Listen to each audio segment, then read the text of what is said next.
is CNN Breaking News. I'm Will Blitzer reporting. Once again, we want to welcome our viewers in the United States and around the world. We want to update you on the breaking news regarding missing Malaysia Airlines Flight 370. The Malaysian Air Force top official now telling CNN the plane was way off course when it went missing.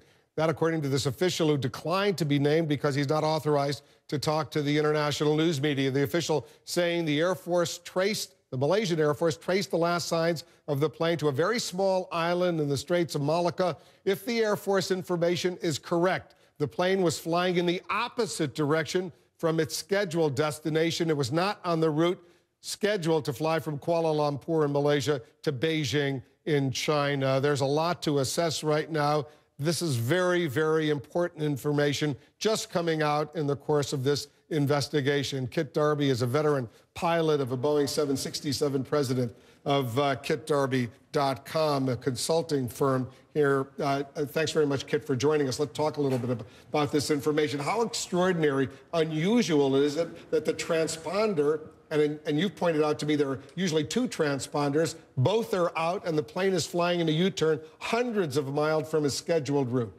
It's very unusual. I have to say there is a backup. So it appears to be either a power failure. You could lose power, which would take out both transponders. But you can still fly a plane if you lose power? You could. The plane will fly fine without electricity for a long time, up to an hour or so, which sort of coincides with the amount of time we have here. So it could have been an electrical issue, could have been the pilot. Obviously, he can turn them off if he chooses to.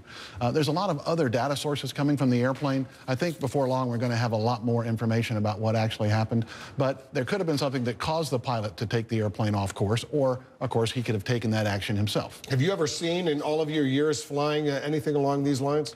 Now, I've got to tell you, myself and my captain friends that have all been out there doing this for many years are totally baffled by this particular set of circumstances as it originally appeared. I'm much relieved that we have an hour's worth of flight after the data's off. I'll be very interested to see what that data shows, whether the airplane was placed on purpose, they were diverting to an alternate without communications is possible.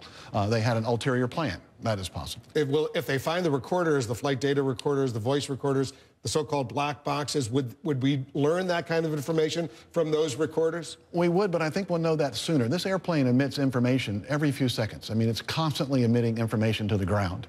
Assuming that was working, and it is available in this area in most cases, we should have detailed information on what this airplane did from its automatic communication of its position, engine status, aircraft status, everything about that. Who has that information now?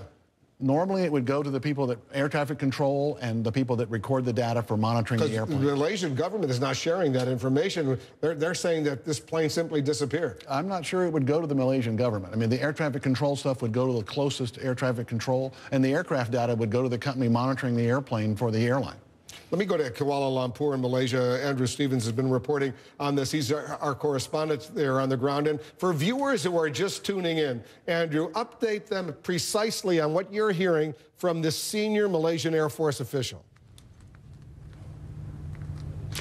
Well, what we're hearing is the plane undertook a U-turn and travelled back across the country of Malaysia into the Strait of Malacca on the other side, virtually opposite to its intended flight path, where the authorities lost contact with it over a very small island roughly between Malaysia and Indonesia.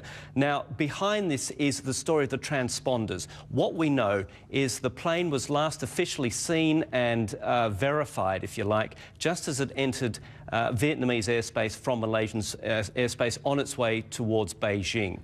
The transponders then stopped working. We don't know why. It was then tracked on what's known as a primary radar, but the primary radar does not have the same level of sophistication, cannot pick up exactly what plane it is. But they continued to monitor this plane, which they considered, they thought to be Flight A370. It did a U-turn. It flew back across Malaysia, as I said, across into the Straits of Malacca. That was for about 1 hour or so.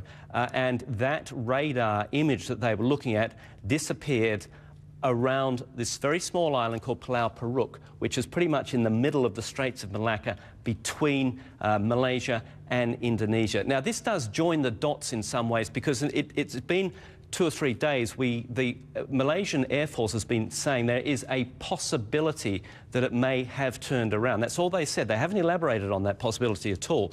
This now looks like that's exactly what happened.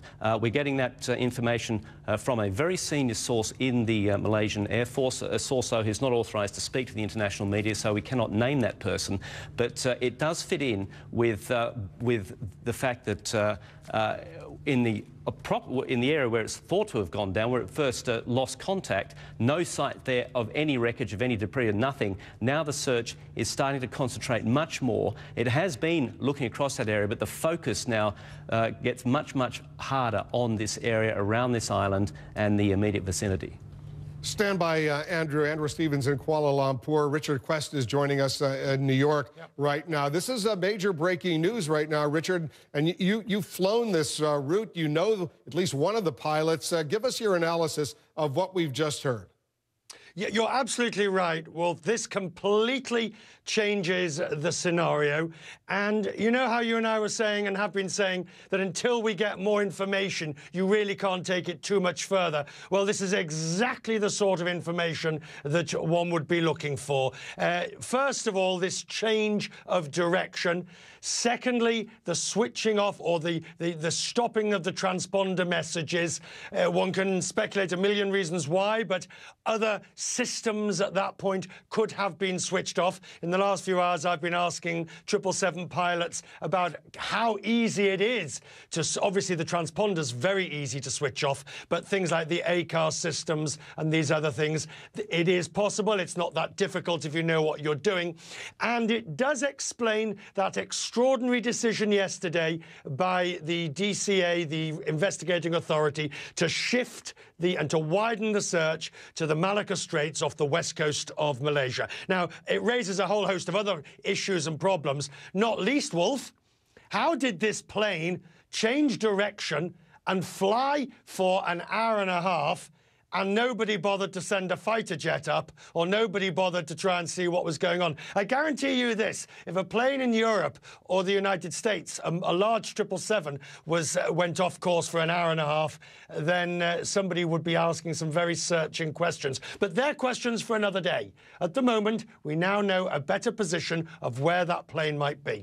And now the search can be focused in that area, which is obviously critically important. Richard, stand by. Tom Fuentes is our law enforcement analyst, a former assistant director of the FBI. The other breaking news this hour, Tom, is what the CIA director John Brennan said. Pointedly, he says he's by no means ruling out terrorism. In his words, quote, not at all, saying that terrorists since 9/11 have wanted to go after international aircraft. What do you make of that?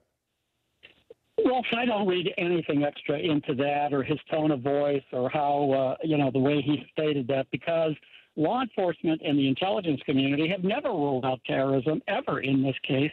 They have to investigate it as a possibility from the very beginning and have. So knowing that aircraft are a historic target for a variety of terrorist groups and that they've never stopped putting out threat information regarding possible aircraft attacks, no one's ever ruled that out, nor in this case.